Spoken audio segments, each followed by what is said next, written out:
quero firmar o coração numa palavra. O meu querido Alexandre me perguntou: você já sabe qual é o texto no qual você vai pregar? Ele perguntou porque ele sabe que, em geral, eu não sei.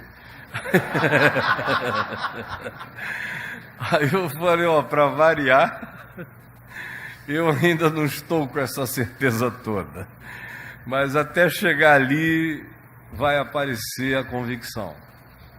E ela se plantou na hora que ele começou a falar.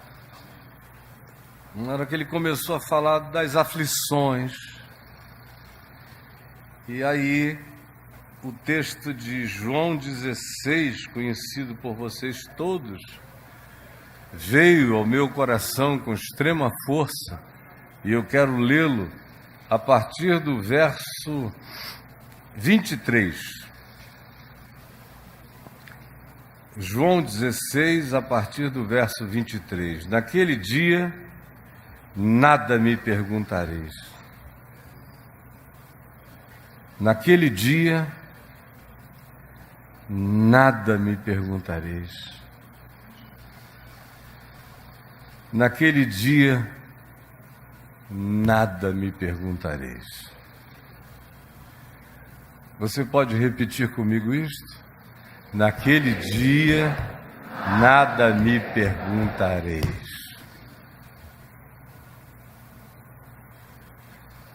Eu tenho vivido com esta convicção toda a minha vida.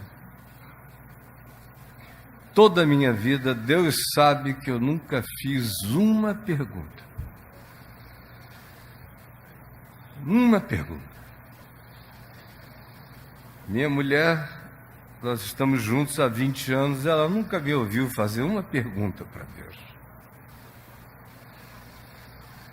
Nascem netos, morre filho, traições de todos os lados, amigos que você pensava que eram e não eram, gente que te confessava amor só para não dizer que te invejava, armações construídas em nome do amor, da piedade, da boa intenção, e que eram verdadeiros abismos camuflados. Gente com quem você contava e descobria logo que não podia contar. Amigos que imploravam para estar com você e você trazia, e logo depois eles desapareciam sem dizer porquê, para sempre.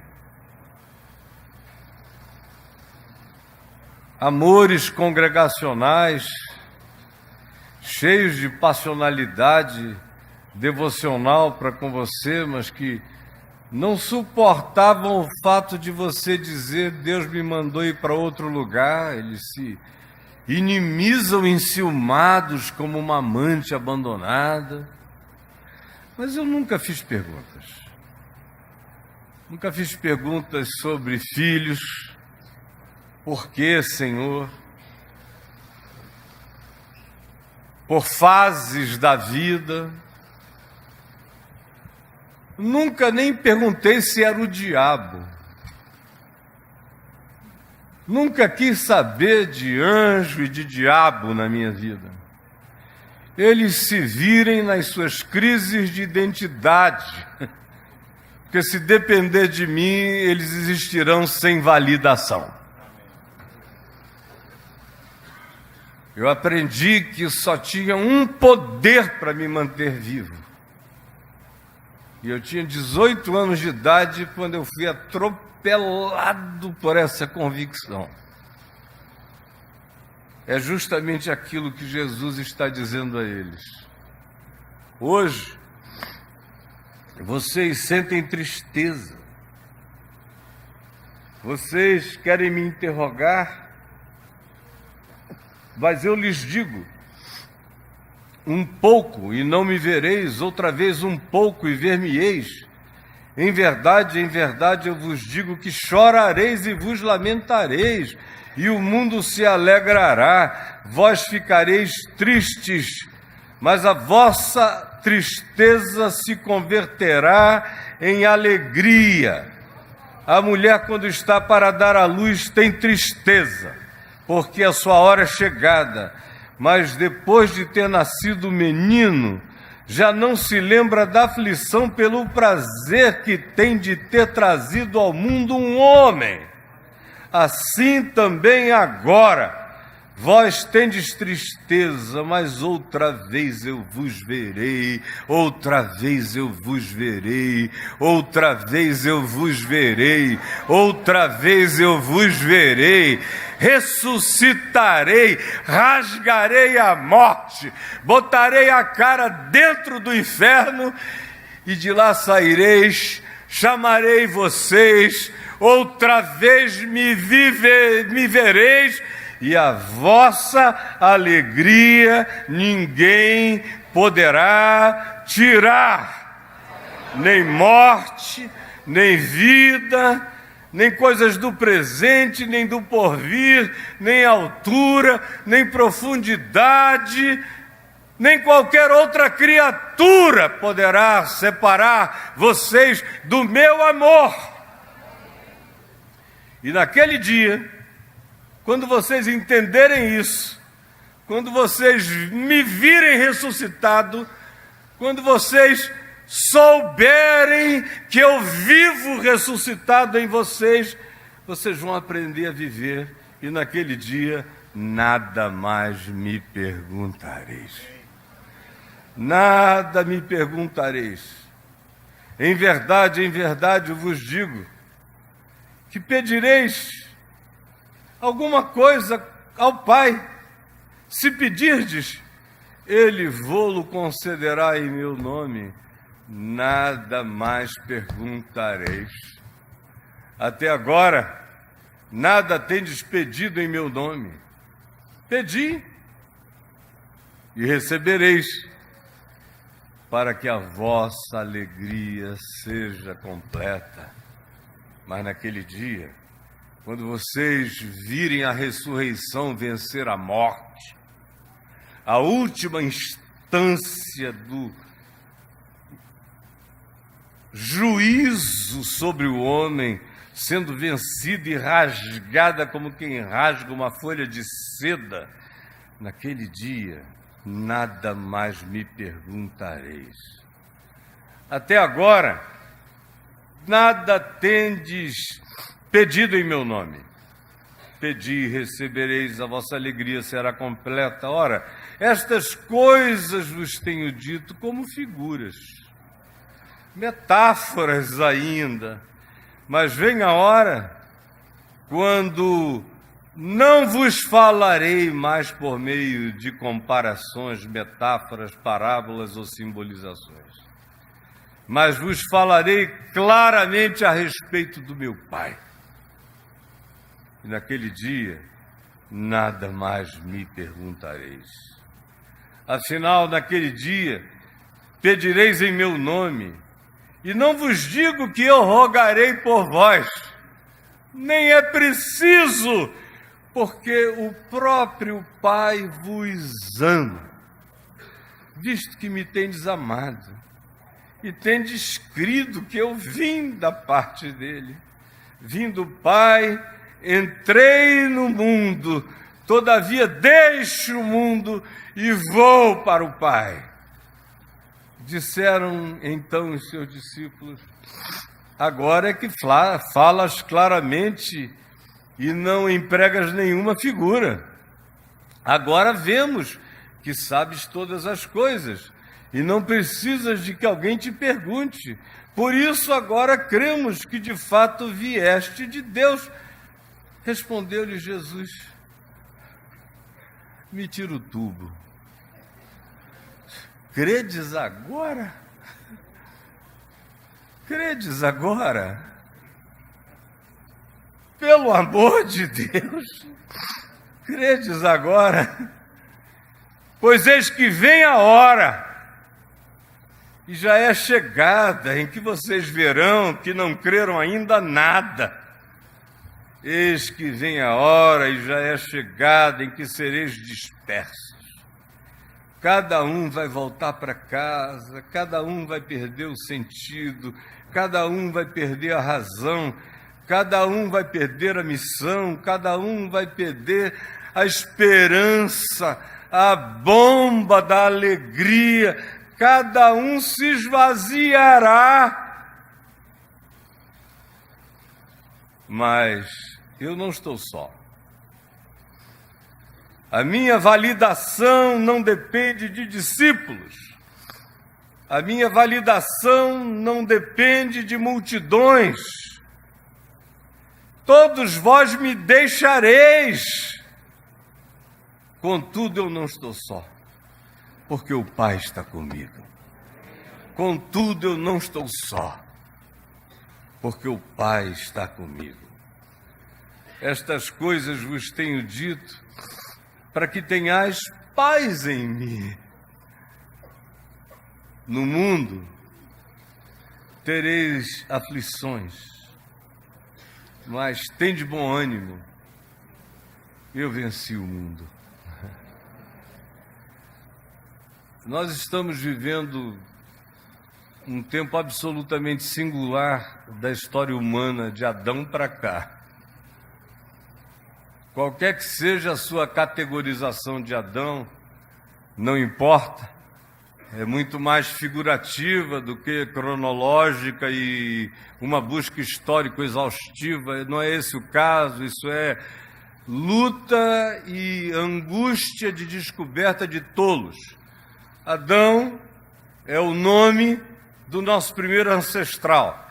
De lá para cá, tanto tempo quanto possa ter passado, e é outra coisa que não importa, até hoje, até aqui, até esta hora, até esse dia, até esse domingo, até esta manhã, não houve no relato, na narrativa da civilização humana, nenhuma descrição do fenômeno humano na Terra que se compare ao que está acontecendo entre nós. E olhe que quando Jesus disse isso aqui, foi sob o Império Romano, Tibérios, o imperador, brincando com os seus peixinhos lá em Anacapre, com aqueles garotinhos de 13, 14 anos que ele chamava de os meus peixinhos, entre eles Calígula, que cresceu molestado e enlouqueceu, conforme a história nos mostra, fazendo inclusive do seu cavalo preferido, Incetatus, senador da República, quase que o mandou para ser embaixador nos Estados Unidos por um pouco. Se conteve em última hora, mas o fez senador da República, Incetatus. Vai, teu casco é nobre.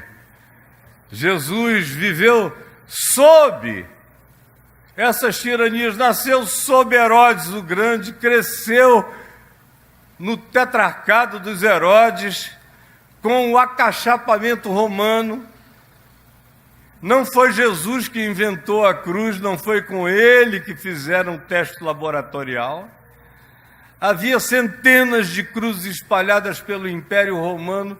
Em Israel mesmo houve períodos em que mais de 500 pessoas foram enfileiradas, crucificadas de norte a sul do país para aplacar todo tipo de sublevação contra o Império Romano que se pudesse conceber. De modo que era um tempo indizível também aquele no qual Jesus vivia. A escravidão era um status de uma grandeza enorme, era quase como possuir um carro eletrônico do Elon Musk, um Tesla. Era ter escravos e mais escravos. Escravos eram assets, eram tecnologias humanas, eram inteligências não artificiais a serviço do capricho de quem podia mais. A mulher não existia. Menino só sofria. A infância era um detalhe. A condição humana variava entre a dominação política esmagadora, acachapante, indiscutível, tirânica, e a religião, no caso do ambiente de Jesus em Jerusalém, em toda a área e o país de Israel, onde a religião esmagava, vigiava, controlava. Parecia que tinha o poder de saber e ler o que estava escrito no telegrama do povo todo. E Jesus está ali, com a sombra da cruz projetada sobre ele, e aqueles discípulos, que a gente, na nossa mitologia evangélica, fica imaginando que são seres de uma extraordinariedade incomparável, mas está cheio de gente mais competente, mais capaz, mais enraizada, mais lúcida aqui, nessa sala, do que então com ele lá. Mas ele olha para aqueles homens e vê que eles têm o poder, porque todo homem tem, se quiser, se der, se oferecer, de se deixar transformar e se tornar, na sua fragilidade, todavia, paradoxalmente, um ser quase invulnerável, pela decisão de crer e pelo compromisso de ir. E ele disse: venham e vocês vão ver o que vai acontecer. Mas está chegando a hora. E tudo que eles tinham era pergunta. É um pessoalzinho que pergunta. E perguntam coisas idiotas. Eu teria vergonha. Diz uma coisa, Jesus: quem é o maior entre nós? Pelo amor de Deus, deixem de ser viados, né? Quem é o maior entre nós? Senhor, entendemos que não tem um maior entre nós, mas estamos muito gratos porque a soma de nós todos é melhor do que o resto do mundo. Não é verdade, Senhor? Jesus dizia: sem certas coisas que o Pai tem para Ele mesmo. Mas eles insistem, querem saber o dia, querem saber a hora, querem saber quando a nave-mãe vai aparecer e vai baixar. Era uma loucura. Jesus chega ao ponto de dizer: querem saber uma coisa? Não tem anjo no céu que saiba, nem eu, me deixem em paz.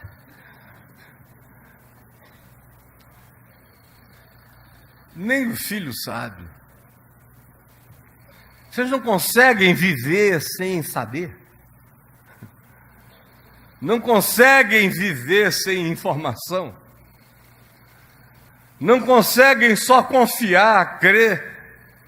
E a partir da base do que vocês têm visto, e ainda veriam a ressurreição, com base nisso, será que não dá para vocês apenas confiarem?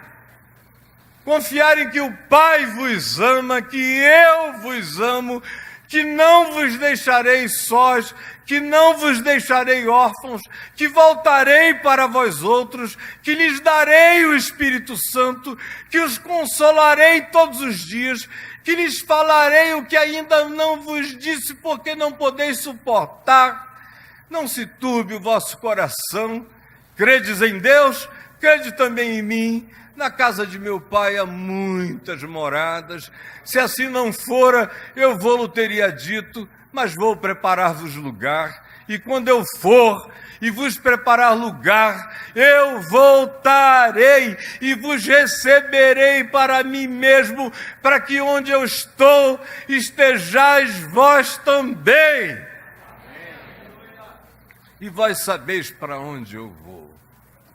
Eu sou o caminho, a verdade, a vida. Ninguém vem ao Pai senão por mim.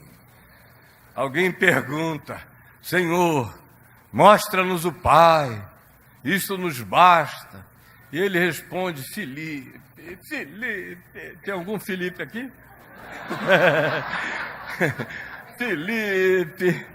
Filipe, há tanto tempo eu estou convosco. Olha que Jesus considerava 3 anos um monte de tempo.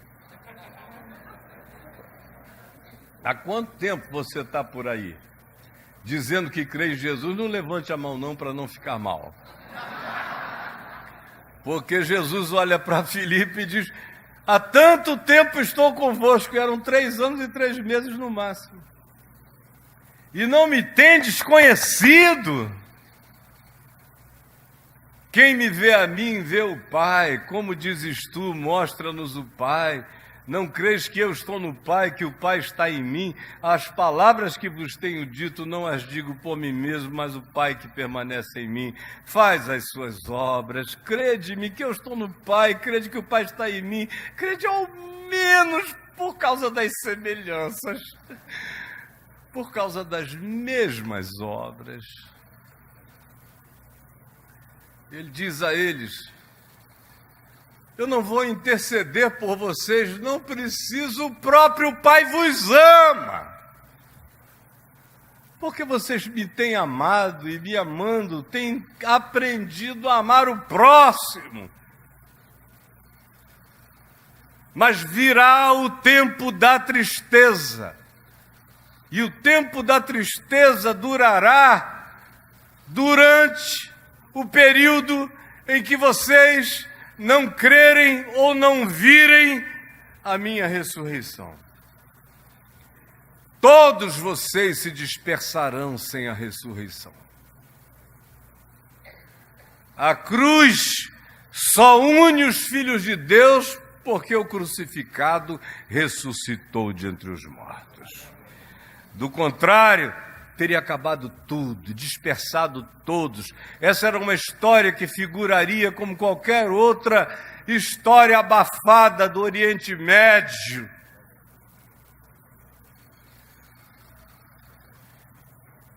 Mas eu outra vez vos verei. E quando vocês me virem, Tomé, pega aqui, toca, me apalpa. Sente, vê que um espírito não tem carne nem ossos, como vedes que eu tenho. Me vereis outra vez, e me vereis, e eu me manifestarei, e vos ensinarei, e aí a vossa alegria ninguém poderá tirar. Ninguém. E também, uma outra marca, é que nada mais me perguntareis. Quanto mais ressurreição, menos questão. Quanto menos ressurreição, mais questão. Gente que ficou cara a cara com a ressurreição não tem mais perguntas a fazer. Qual será a minha conversa com ressuscitados sobre gripe, tuberculose, câncer, dor óssea, falência de órgãos, um filho especial, o seu filho gay? Qual é a pergunta que você fará? Qual é a questão que sobra? Depois que você fica cara a cara com o ressuscitado. Quando eu fiquei cara a cara com ele, eu não tive mais perguntas. E olhe, que eu nunca imaginei na vida, nem qualquer que fosse o devaneio que talvez eu jamais tenha tido, de por onde a minha existência passaria e que dores ainda na vida eu sentiria, e quão esmagadoras elas seriam, e quão viscerais elas se tornariam. Todavia, eu não tive nenhuma pergunta a fazer, porque subiram todos, mas ficou ressuscitado bem na minha frente. Naquele dia nada me perguntareis. Nada. Nada. E aí ele, na sua extrema compaixão, diz: estas coisas eu vos tenho dito, para que tenhais paz. Paz em mim.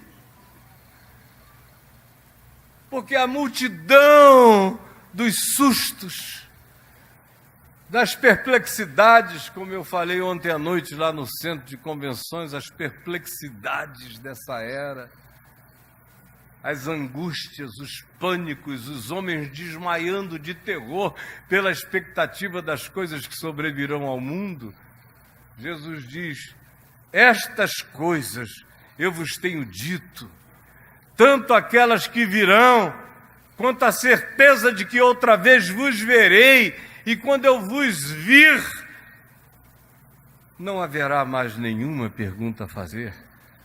Tudo isso eu tenho dito para estabelecer uma realidade, para que tenhais paz em mim.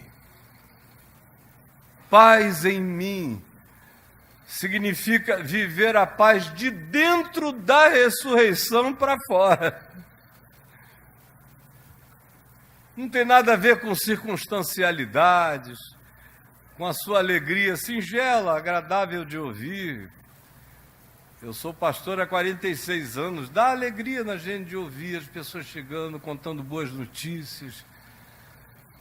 Mas a boa notícia não é nenhuma boa notícia que você tenha, é aquela única que é, e que se torna boa nova mesmo quando tudo não dá certo, que continua boa nova quando você perde o emprego, que continua boa nova quando você fica viúvo, que continua boa nova quando os seus filhos nem reconhecem mais você, que continua, todavia, esse poder de consolação que enxuga toda lágrima, porque você tem a paz que nasce da ressurreição dos mortos.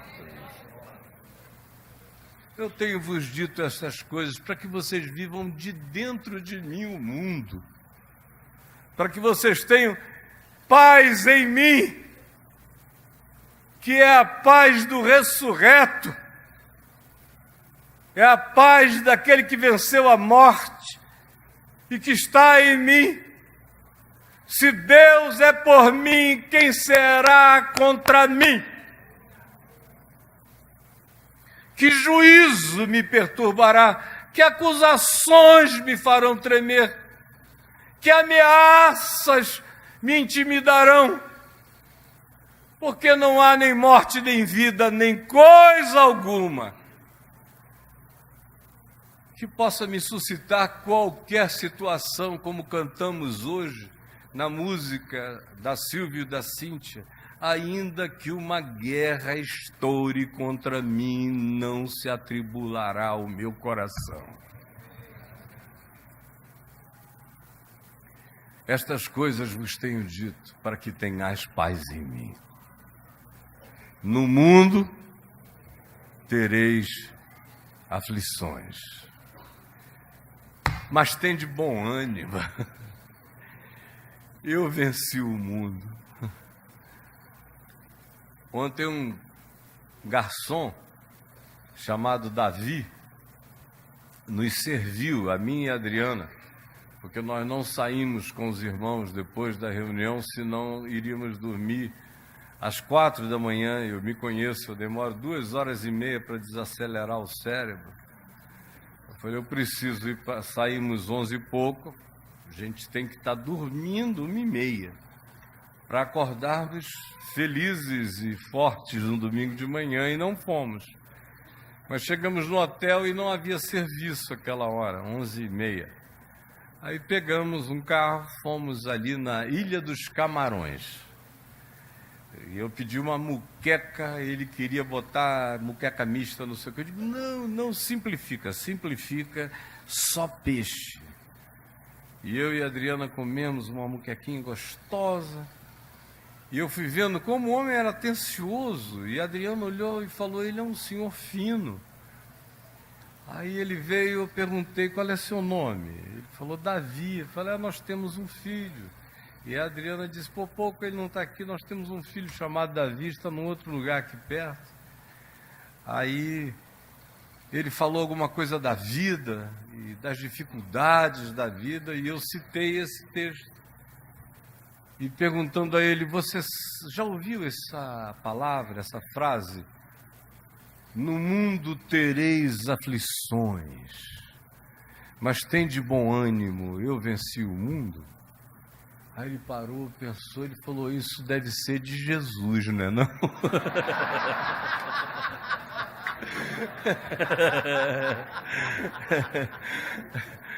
Eu falei: é de Jesus sim, meu amigo. Nenhum Buda do mundo te diria isso com essa certeza. Ele, no máximo, se fosse Buda, diria: no mundo tereis aflições e... Tenta não pensar no assunto, diminui a tua pessoalidade, mate os sonhos, não deseje nada.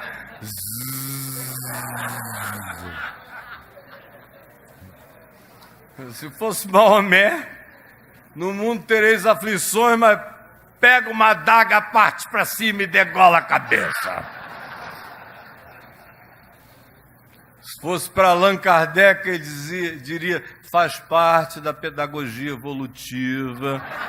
Você vai reencarnar numa situação mais calma. Faça muita boa obra e muita caridade. Se fosse o Edir Macedo, ele ia dizer: está acontecendo isso porque você deixou de dar o dízimo, a oferta, deixou de sacrificar ao Senhor.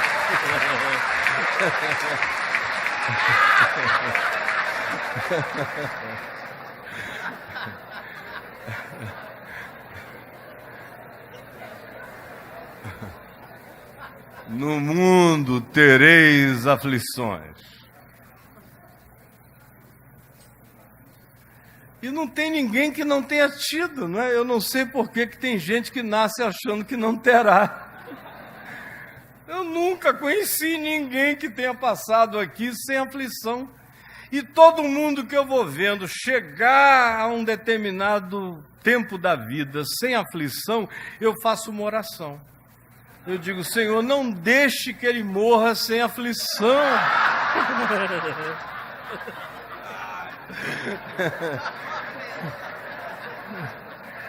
Porque sem aflição a gente fica idiota. Sem aflição, a nossa espiritualidade se embabaca por inteiro. Sem aflição você fica arrogante, soberbo, indiferente, perde o espírito de solidariedade, perde a empatia, perde o compromisso.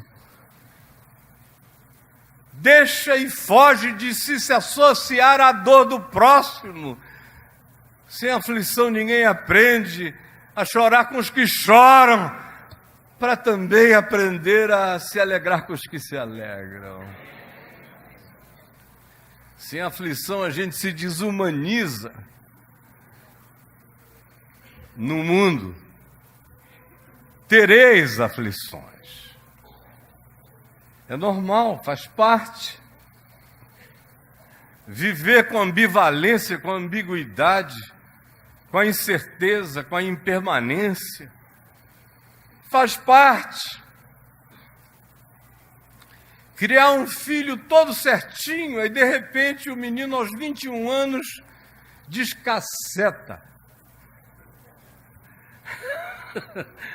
A palavra é essa. Podia dizer: o meu português é rico, o vernáculo que Deus me deu grande, mas a palavra é descaceta. Eu podia usar 15 sinônimos, mas é essa a melhor palavra.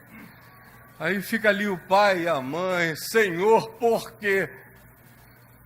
Naquele dia nada me perguntareis.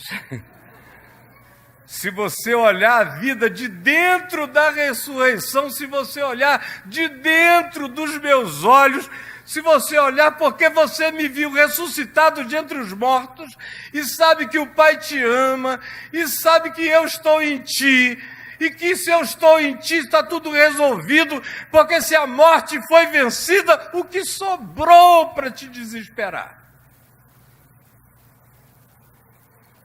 No mundo tereis aflições. mas tem de bom ânimo. Nessa era dos coaches, é a era dos coaches e dos coacheiros. Tem coaches bons, como tem pastores bons, psicólogos bons, e uma grande maioria medíocre. E um outro pedacinho pavoroso. Eles são os coacheiros, que servem muito para os cavalos, para ficar ganhando em cima das tuas costas. Mas nessa era dos coaches, onde parece que se inventou a esperança, parece que se reinventou a positividade mental.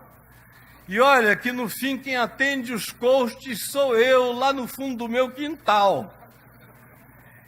E a grande maioria deles não sabe isto aqui, nem vive isto aqui, nem pratica isto aqui, porque se a gente entendesse a psicologia perene, que não é uma trucagem mental, mas é baseada nos fatos reais da ressurreição, se a gente aprendesse isso aqui,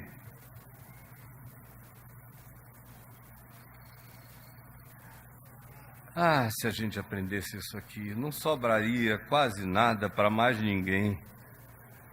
Porque isto carrega em si a solução existencial de praticamente tudo. Isso mata o subjetivismo, as perguntas, isso acaba com os traumas. A ressurreição cura traumas.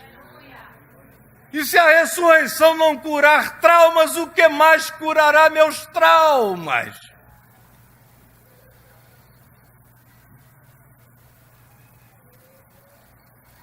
E aí vem Jesus e diz: tende bom ânimo. Esse é o coach dos coaches. Tende bom ânimo. Olhem para mim, olhem para a tumba vazia, olhem para o que vocês viram do amor de Deus, olhem para o Espírito da ressurreição, que ressuscita mortos que estavam mortos fisicamente, e ressuscita mortos que estavam mortos mental e espiritualmente. Tenham bom ânimo quando pecarem, porque eu sou aquele que volta e volta e volta, e voltarei sempre dizendo: filho, estão perdoados os teus pecados. E a ousadia de quem crer nele vai ficando tão grande, ele te habita, a ressurreição está dentro de ti. Você anda pela rua, me desculpem, eu digo isso com temor e tremor, mas eu vou andando pela rua como um Jesus ressuscitado na terra. Cristo vive em mim. Quem não gosta disso, vá dormir com essa angústia. Mas eu sou um Jesusinho andando por aí. E serei até o último dia da minha vida. Tenha bom ânimo. Meu único bom ânimo vem daqui, vem dele. Minha mulher nunca me viu dizendo: baseado em Freud, eu irei processar isso, baseado nas percepções de Jung, baseado em Lacan. Tudo isso é útil, é legal, é bom de saber. Mas nenhum deles diz para você: estão perdoados os teus pecados. Nenhum deles diz para você: levanta, toma o teu leito e anda. Nenhum deles diz para você: eu sou a ressurreição e a vida, quem crê em mim, ainda que esteja morto, viverá.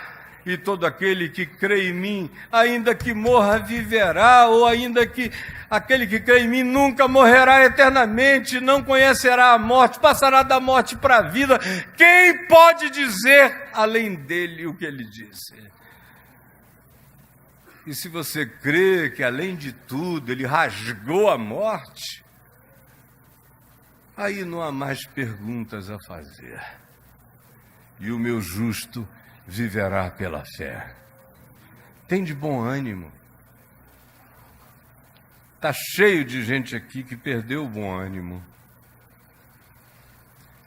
Tem muita gente que vem aqui domingo após domingo para tentar receber uma injeçãozinha de bom ânimo. Mas que se ficar um mês sem aparecer, já diz assim, eu estou fraquejando na fé. Está fraquejando na boia que te jogaram. Mas no dia em que você for testemunha existencial da ressurreição pela fé no seu coração, cairão 1000 ao teu lado e 10.000 à tua direita, mas o teu peito explodirá em esperança invencível. Tende bom ânimo.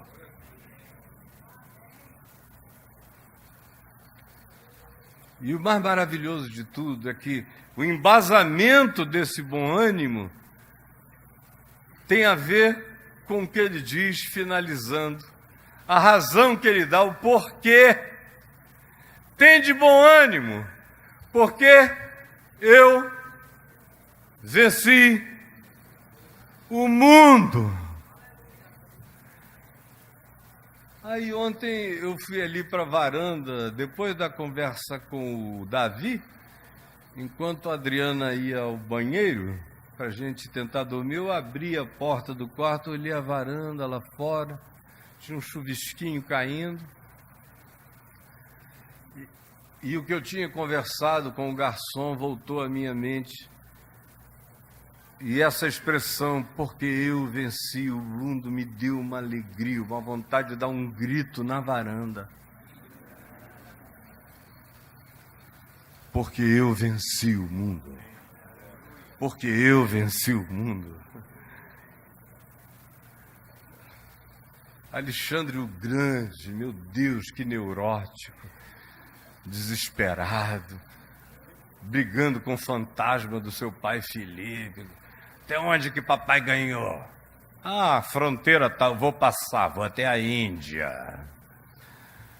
Brigando com o pai, com os fantasmas do passado.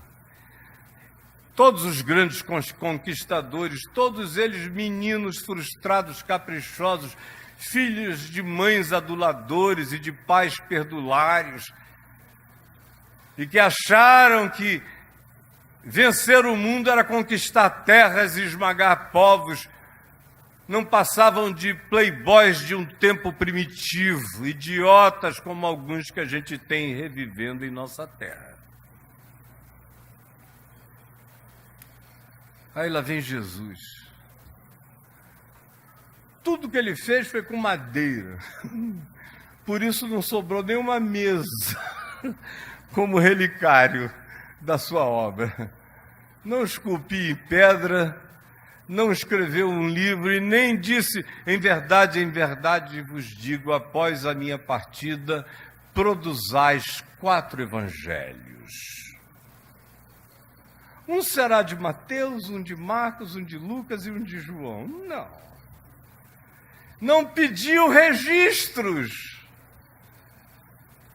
E nas alusões dos evangelhos, o único texto que se diz que ele escreveu foi na areia e apagou logo depois. Não pediu pilares nem colunas, não pediu pirâmides nem templos, não pediu praças, não pediu estátuas,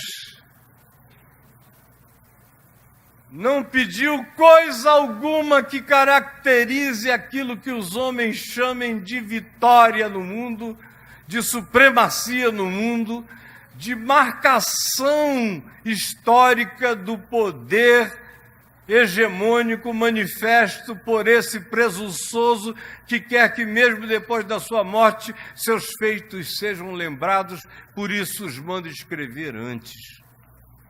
Nunca nada disso. É um verdadeiro inconsequente esse Jesus de Nazaré.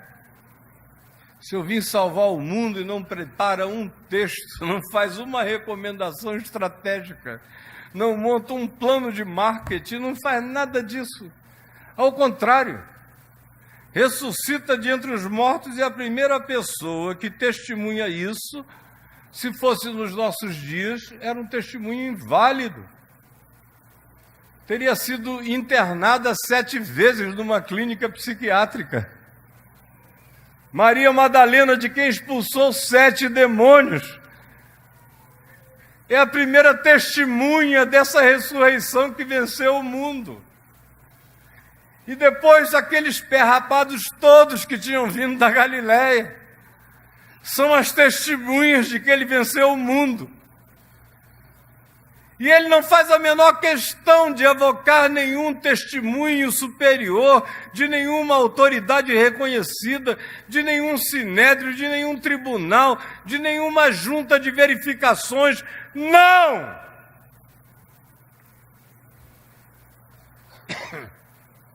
Só vai saber que ele venceu o mundo quem crer e praticar, como ele disse em João 7,14. Se alguém quiser saber se a minha palavra é de verdade, é de Deus ou não é, pratique. Porque nenhuma especulação conduzirá vocês à verdade, é só a confiança que se entrega e que pratica, é que experimenta o fato de que eu não falo de mim mesmo, mas o Pai que me enviou cumpre a sua palavra na vida daquele que crê. Eu venci o mundo. Aí aqueles seres totalmente desrecomendados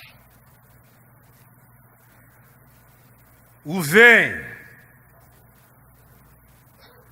E o coração deles se transporta para dentro da ressurreição e a ressurreição para dentro deles. E eles se desassombram e apavoram o mundo pelo destemor. É gente que pode dormir uma noite gostosa sabendo que vai ser executado, decapitado de manhã cedo e ronca a noite toda, como Pedro em Atos 12. É gente que resolve fazer dueto em cárcere, como Paulo e Silas. É um pessoal que assusta por não temer nada e nem ninguém. Esses são os vitoriosos. Esses que perseveram até a morte. Esses que dançam em volta de sepulturas, perguntando onde está, ó morte, a tua vitória? Onde está, ó morte, o teu aguilhão? Esses venceram o mundo nele, vencem o mundo nele. Eu venci o mundo. E quem quer que se encha dessa fé, se deixe possuir por essa convicção, também rasga depressões de dentro para fora em nome de Jesus. Também bloqueia o pânico.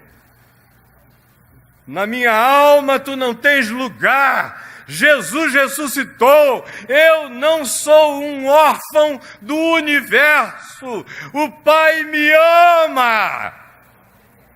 E é isto que vence o pânico do desamparo existencial no universo sem Deus, sem vida, sem sentido e sem futuro, sem eternidade, sem amor. Eu venci o mundo. E você pode morrer vencendo o mundo. Ontem eu lembrava com a Adriana a bênção que foi para mim ficar os 2 últimos meses de vida do meu pai na UTI com ele. Que coisa mais maravilhosa. Ele não podia ter me dado presente maior nessa vida do que me fazer seu companheiro de morte. Assistir aquele santo vencer o mundo, assim. Tem mais?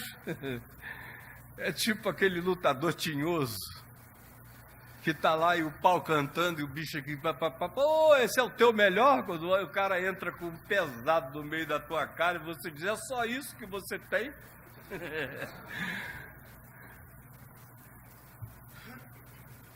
Porque papai morreu 13 vezes em 60 dias. 13. O médico me chamou e disse, olha, ele já foi. Várias vezes. Outras vezes ele disse, não tem mais volta. Teve um dia que depois dele já ter morrido naquela semana umas 2 ou 3 vezes, e ressuscitado, eu fui para casa cansado para tomar um banho e disse, eu volto já. Quando eu estou chegando em casa, o médico me liga e diz, olha, ele morreu. Porque ele sofreu de uma discrasia sanguínea. Eu nunca tinha ouvido falar em discrasia sanguínea. Aí eu falei, Google, o que é discrasia sanguínea? Aí o Google me respondeu, dizendo que é uma doença que desconstitui o sangue, desconstrói o sangue, demole o sangue, é uma falência da estrutura do sangue, mas que foi identificada pelos chineses há muitos milênios atrás e até o dia de hoje a ciência não consegue exatamente explicar por que acontece.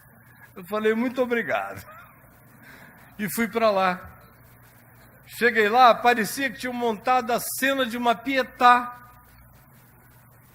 O andar vazio. O médico não quis nem entrar comigo de tão sofrido que ele estava. Ele falou, abra a porta e entre, pastor. Aí eu abri a porta e vi meu velho pai, com o peito todo aberto, e os braços arriados, para o lado da maca, da cama de operação, um spot enorme em cima dele, aquela luz. E eu vi a cruz, eu vi a cena que Miguel Ângelo gostaria de ter esculpido, de tão linda. E eu não consegui nem entrar. Me deu um gozo eterno. Eu saí e falei ao médico, espera aí só um minutinho. Entrei no banheiro, fechei a porta, botei a cara no chão e chorei de alegria e disse, obrigado, Senhor, porque os meus olhos viram a tua glória. A vida desse homem que viveu em ti.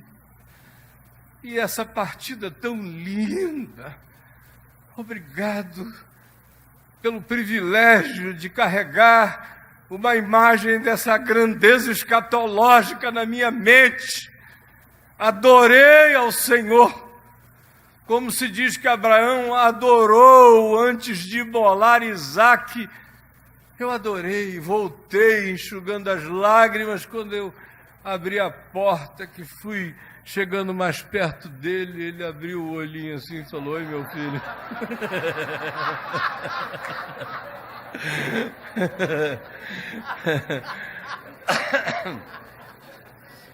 Teve um dia que ele morreu 3 vezes do coração.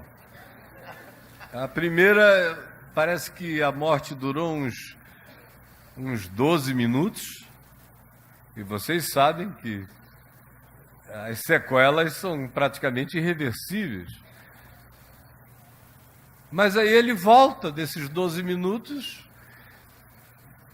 dezenas de anestesia de adrenalina, sem resposta alguma ao coração, apenas sendo oxigenado artificialmente. E aí, de repente, todo mundo desistiu, ficou só um enfermeiro lá, na mão. Fazendo isso por amor a meu pai e em consideração a mim, porque ele viu o nosso elo. Eu não conseguia parar, ele me disse. Parecia que era um automático ali. Até que, de repente, eu desisti. Quando eu virei de costas, ele disse, Hilton... Obrigado. A segunda foram 17 minutos. No mesmo dia. A terceira foi quase meia hora. Ninguém acreditava mais. Aí os médicos do hospital o apelidaram de Highlander.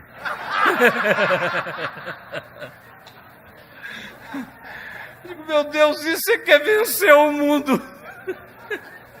Ele não está nem aí. Aí ele volta, a Adriana, coitada, foi lá visitá-lo, ele já estava dessa operação que ele ficou aberto com... O médico falou, eu fecho, eu deixo o emplasto. Eu falei, olha, pelo sim, pelo não, deixa o emplasto. Porque a gente não sabe se vai precisar mexer de novo, só dá uma amarrada legal aí.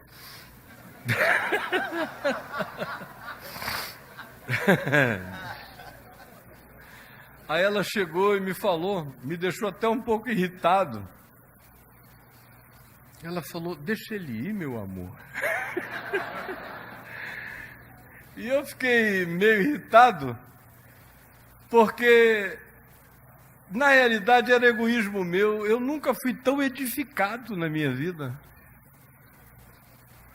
Era como entrar e sair da morte assim, todo dia, tomar um cafezinho, voltar lá e não sei... E aí, dessa última vez, dessa ressurreição, depois de 30 minutos de loucura, de morte clínica, e ele sem sequela. Eu estava com ele de madrugada no hospital e ainda com o eco da voz da Adriana, que tinha voltado para o Rio, porque estava com uma perspectiva de câncer no seio, e eu tive que ficar e ela foi para lá. E quando eu ia passando ao lado da cama do meu pai para pegar alguma coisa, eu senti o dedinho dele assim, ó. Aí eu olhei e falei, oi pai, você quer me dizer alguma coisa, meu amor? Aí eu senti que ele queria que eu pusesse o ouvido na boca dele. Aí ele falou, não me chama mais. Eu ouço e eu volto. Isso era uma verdade tão poderosa que o hospital constatou, a equipe médica constatou. Eles ligavam para minha casa e diziam, já fizemos tudo, vem chamar ele. E eu chegava lá e dizia, pai, sou eu, Caio Fábio, seu filho, meu pai. Ele, Os médicos disseram, a gente nunca viu nada igual na vida. Até que ele disse nesse dia, não me chama mais. No dia seguinte ele iria voltar para casa, tínhamos mandado botar uma UTI doméstica. O médico disse, seja feita a vontade de vocês. E ele também gostaria de voltar para casa, morrer em casa, se for o caso. Preparamos tudo e iríamos levá-lo no dia seguinte, quando eu fui chamado de madrugadinha, corri para lá. E ele disse, olha, já gastamos tudo que é adrenalina, já passamos de todos os limites recomendados e não tem mais volta. Chama ele, pastor! A minha mulher sabe que não tem uma palavra aqui que não corresponde exatamente ao que aconteceu. A esperança dos médicos era a minha relação espiritual com ele, que eles verificaram que a gente tinha uma conexão incomparável. Chama ele, pastor. Eu falei, não. Ele me pediu para não chamá-lo mais. Agora ele vai para casa. E o coraçãozinho dele estava lá, as batidas de 18. Um negócio, aquele intervalo que bate uma aqui, outra não sei quanto tempo depois. Já não considera-se nem qualquer coisa ativamente esperançosa de nenhuma forma ou natureza. E aí eu falei no ouvido dele, papai, chegou o dia e você está indo hoje, dia 14 de setembro de 2007, cessam as suas aflições neste planeta e eu te encomendo ao nosso Pai que está nos céus. Foi o maior privilégio da vida, depois de conhecer Jesus, foi ter te conhecido. Foi meu grande privilégio ter sido teu filho, ter aprendido o Evangelho encarnado na tua vida. Mas agora chegou a hora, eu vou depois. Vai, paizinho, vai abraçar o nosso pai. Aí o coração dele, enquanto eu falava, foi para 90. A minha mãe chegou, ele já estava de novo lá nos 19, 20, 21. E ela, meu velhinho, meu amor, começou a falar de amor com ele, o coração dele foi para 90 e tantos. Aí cada neto que eu consegui chamar, os filhos que correram, e o coração ia lá embaixo, e eles falavam e o coração subia, até que chegou o último neto. E ele já estava quase ido, almost gone, quando o Jonatas disse: vozinho, sou eu, o Jonatas, eu só vim te agradecer, porque você me amou tanto. E aí o coração dele foi lá para cima.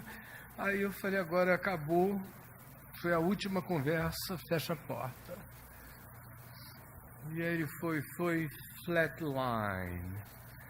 Enquanto a Adriana estava me ligando e eu vendo ele fazer o flat lá, mamãe de um lado, as minhas irmãs em cima de mim, a família toda em volta de mim chorando, e eu com o celular, e a Adriana dizendo: meu amor, graças a Deus, tiraram, veio o resultado, eu estou bem, aleluia, louvado seja o Senhor. E eu dizendo: amém, aleluia, graças a Deus, meu amor, você está bem.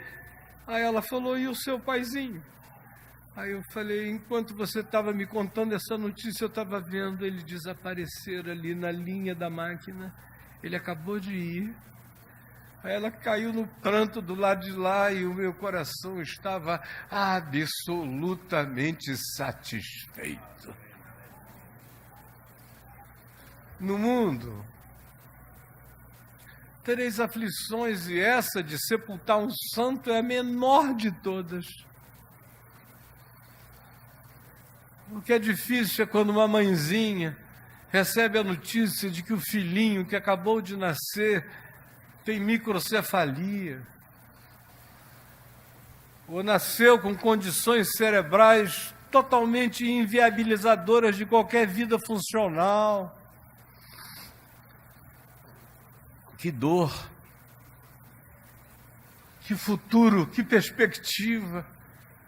São pais que começam a trabalhar hoje para poderem, quando morrerem, deixarem recurso bastante para que aquele filho que os sobreviva seja cuidado por outros até ele mesmo partir. No mundo tereis aflições.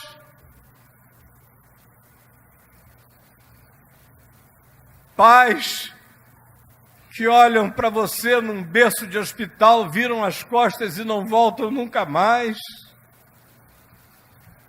No mundo tereis aflições. Se não bastassem já todas essas que estão anunciadas profeticamente por Jesus como sendo de expectativa tão angustiosa que os homens desmaiarão de terror, de pânico, pela expectativa das coisas que sobrevirão ao mundo, ainda há essas que nos acompanham todos os dias. Mas eu tenho-vos dito estas coisas para que tenhais paz em mim.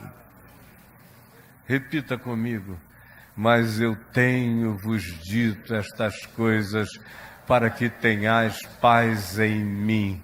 No mundo tereis aflições, mas tende bom ânimo, eu venci o mundo. Aleluia! Louvado seja o nome do Senhor. E esta, diz o apóstolo João, no capítulo 5 da sua epístola, e esta é a vitória que vence o mundo, a nossa fé em Jesus, o Cristo. Esse é o espírito no qual eu vivo, essa é a palavra que eu creio, que quem nela não e dela não se apossar, não vai aguentar a expectativa horrenda das coisas que sobrevirão ao mundo. Porque sem isso, ninguém suporta as dores da alma, sem essa força, ninguém aguenta o poder do pânico, sem essa reação, sem essa resposta em fé, sem essa pacificação nele, para que tenhas paz em mim. Sem isso ninguém enfrenta nada, sem isto o risco de desistir é cada vez maior. Eu nunca atendi a soma da minha vida inteira, faz 46 anos que eu ouço pessoas e prego a palavra. Mas a soma de todos os anos anteriores não são para comparar com a quantidade de suicidas que eu atendi, e de pais de filhos que se suicidaram, mulheres, maridos, de gente se matando ou desejando morrer nos últimos 4 anos. É enorme. Pastores, mulheres de pastores, filhos de pastores, e só no ambiente daqueles que dizem que tem esperança.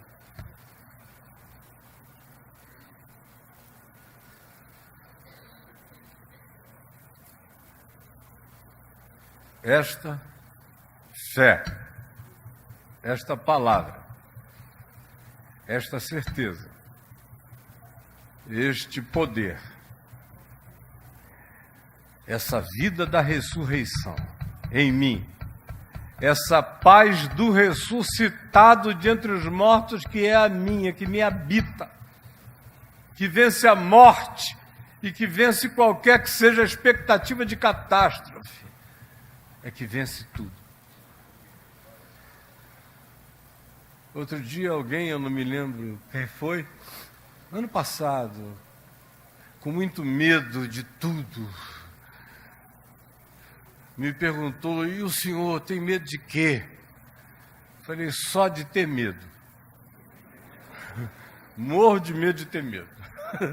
Mas é brincadeira, porque se eu morresse de medo de ter medo, eu já estaria morto de medo.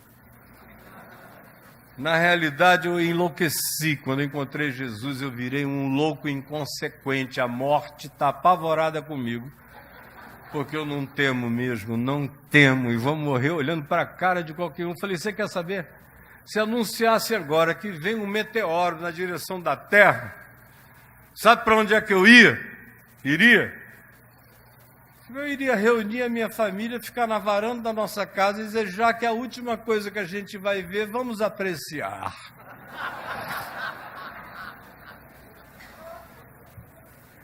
Esta é a vitória que vence o mundo, e não é jactância, não é triunfalismo, não vem de nós, é dom de Deus, é fé que vem dele, que é nutrida e que precisa ser nutrida, praticada, exercitada, crida, vivida, e quanto mais você a vive, mais ela cresce, mais ela se expande, mais ela se fortalece, mais ela te vence, e mais nela você vence o mundo, qualquer era, qualquer geração, qualquer que seja a construção, qualquer que seja a criatura, qualquer que seja o elemento alienígena. Tereis, não vos evadireis, acontecerá a todos os que habitam sobre a terra e sobre os cristãos também, e eventualmente até mais. Mas tem de bom ânimo, tem de bom humor, tem de boa mente, tem de boa atitude, tem de esperança. Amem e não desistam do amor. Sigam, rasguem as mortalhas. Cantem louvores de glória diante de caixões. A morte morreu. O mundo está vencido. O príncipe deste mundo está vencido. Eu venci o mundo. E esta é a fé que vence o mundo. A nossa fé em Jesus. Quem crer, aplauda o Senhor de todo o seu coração, em nome de Jesus, em nome de Jesus, em nome de Jesus, em nome de Jesus, Em nome de Jesus. Em nome de Jesus. Em nome de Jesus. Em nome de Jesus. Esta é a vitória que vence o mundo, a nossa fé em Jesus. No mundo tereis aflições, mas tende bom ânimo. Eu venci o mundo. Aleluia! Aleluia! Aleluia! Aleluia! Aleluia! Aleluia! Glória ao Senhor Jesus, em quem eu venci o mundo. Louvado seja o teu nome. Mantém-nos na tua vitória, olhando a vida de dentro da tumba vazia, abraçados ao ressuscitado. Eu venci o mundo. Fica comigo e diz: o Senhor é o meu pastor e nada me faltará. Ele me faz repousar em pastos verdejantes. Leva-me para junto das águas de descanso. Refrigera minha alma. Guia-me pelas veredas da justiça por amor do seu nome.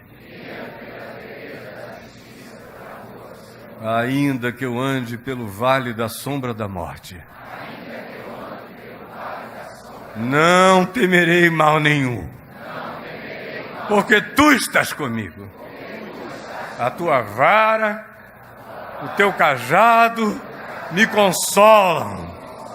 Preparas-me uma mesa na presença dos meus adversários. Unges minha cabeça com óleo. O meu cálice transborda. Certamente que a bondade e a misericórdia me seguirão por todos os dias da minha vida. E eu habitarei na casa do Senhor para todo sempre. Amém. Amém, amém. Aleluia. Deus nos abençoe.